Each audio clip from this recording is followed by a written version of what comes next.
you headed home? I don't know why you're pulling me over, sir. Like, did you have a reason you pulled me over? It's reasonable suspicion, that's it. I'm telling you, need... it's called a Terry stop, so if you want that to know, it's called a Terry stop. You can look it up when you leave. Okay. Okay? It's reasonable suspicion for the traffic stop. Cops love Terry v. Ohio, also known as stop and frisk. We like to call it the officer safety trumps individual rights law, or pulling the let tyranny reign unmolested card. And badged clowns take full advantage of Terry v. Ohio, just like you're about to see here. You thought their profession was intertwined with the idea of serving and protecting, but that's not true at all. Serving and protecting, no. Harassing and collecting, all boxes checked. If you look at the practical application and the characteristic patterns of how cops carry out their duties, Terry v. Ohio has the potential to turn every stop into a fishing expedition. When they can freely intrude into your life for any reason their little order-following, conformist minds can think up, any array of reasons to pull you over is good enough for them. Any reason to throw you up against the car, feel you up, rifle through your belongings, kidnap you, cage you, and fine you into oblivion. That is, if you live through the experience. In this video uploaded by Lick the Whole Boot, the crime syndicate you'll see recording their criminal activities around the town of Wentzville, Missouri is none other than the Wentzville, Missouri Police Department, where they don't specialize in fighting crime. No, they spend their time suspecting the innocent of committing crimes, which gives them the justification they need to pull the old Terry v. Ohio card. Lick the Whole Boots video is appropriately titled, How Terry vs. Ohio is Abused, pulled over for where I was parked.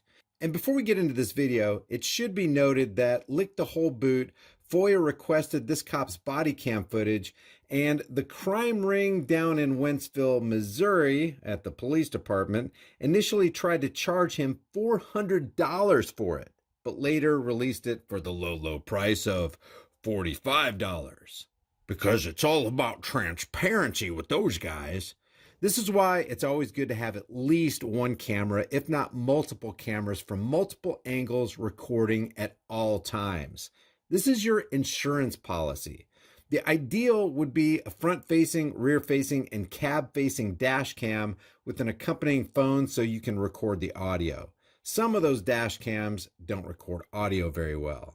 So let's watch as an innocent man gets targeted by a road pirate simply because he happened to be in the same vicinity of another man, at least reportedly, who they suspected was involved in criminal activity, which really wasn't criminal activity at all. Continuous recording will now start. How you doing tonight? Hey, what's up, man? Hey, I hate to pester you a little bit, man. Where are you headed? I'm sorry, sir. I don't answer questions. What? Fair enough. What'd you pull me over for? We got a, where you were parked at, we've been seeing a lot of narcotics activity coming from across the street from where you were parked at, inside over there. That's why I'm just curious, because there was a Hispanic guy that was walking around. Make sure he didn't meet up with you or anything. Does that make any sense? I have no clue what you're talking about. Okay, fair enough, man. A lot of narcotics activity. Where was he parked? In a CVS or Walgreens parking lot? There's a whole lot of narcotics activity going on in those establishments. But of course, the cops aren't going to go after the legally sanctioned big pharma drug dealers.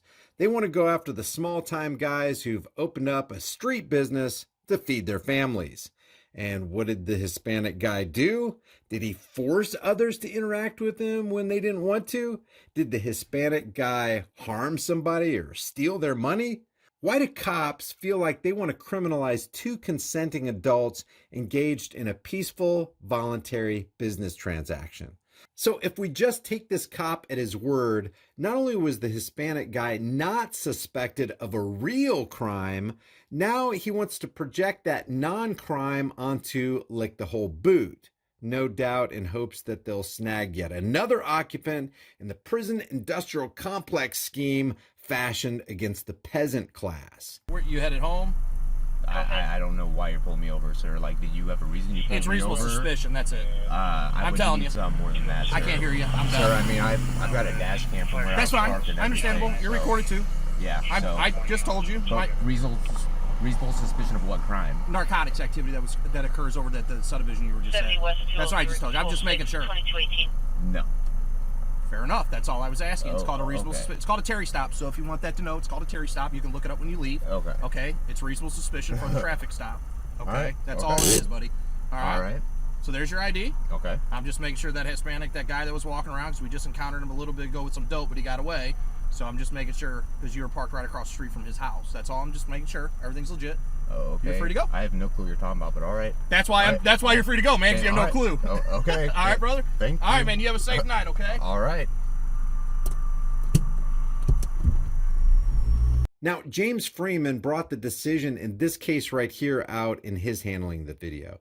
The Cibron case established that merely speaking with and being in close proximity with others suspected of criminal activity without more may be insufficient to satisfy not only the probable cause requirement for search and seizures, but also insufficient to reach the threshold of reasonable, articulable suspicion required to conduct a protective pat search under Terry. A couple things I want to point out about the nature of this kind of decision. Who gets to define what crime is? If the word crime continues on as this loose interpretation of the blatant disregard for the laws of politicians, most of which are evil in and of themselves, then any arbitrary decision by any cop in any place for any reason can constitute, in the minds of those manning the helm of the injustice system, as probable cause or reasonable articulable suspicion. Because let's face it, a crime has not been committed unless and until an individual's will is violated. And usually the individual will is not violated until the badged clowns exit their clownmobile. The second thing is, you're either secure in your person or you're not. Anybody who violates that doesn't merely go against a written code written 240-something years ago. They are living as enemies of natural law. And we all know this. Now, I can see a lot of people viewing this video as, Brian, this is no big deal. The cop didn't get irate. He didn't pull his taser or his gun. Nobody was harmed or shot. Heck, the victim wasn't even issued a ticket. A lot of traffic stops have ended way worse for the victims. And yeah, that's true. But this is no less important, because this kind of stop is always, and I mean always, a foot in the door for cops to further violate your rights and ruin your life. What you have here is a man with funny clothes who, for some reason, believes he has the right to do things other people don't have the right to do. And how we know that is, if you did the same things they do, you would be seen by society as a villain, and they would want you locked up. But for some reason, criminal activity is acceptable to the masses if you wrap the package in state authority and a fancy uniform and a shiny badge. So make no mistake, this guy's rights were violated and his ability to freely travel without harassment was infringed. That's a big deal. What if this innocent guy decided to ignore the cherries and berries behind him? You know what would happen. He'd be chased down, kidnapped, and caged for attempting to evade an interaction with the local crime syndicate. I'll leave the link to the channel, lick the whole boot, in the description. If you visit him, let him know that Here's the Deal sent you. If you haven't done so already, subscribe to this channel, hit the bell notification icon, give it a thumbs up, share with everybody you know, and don't forget to subscribe to my private email list through my website, highimpactflix.com. I'll see you guys in the next video.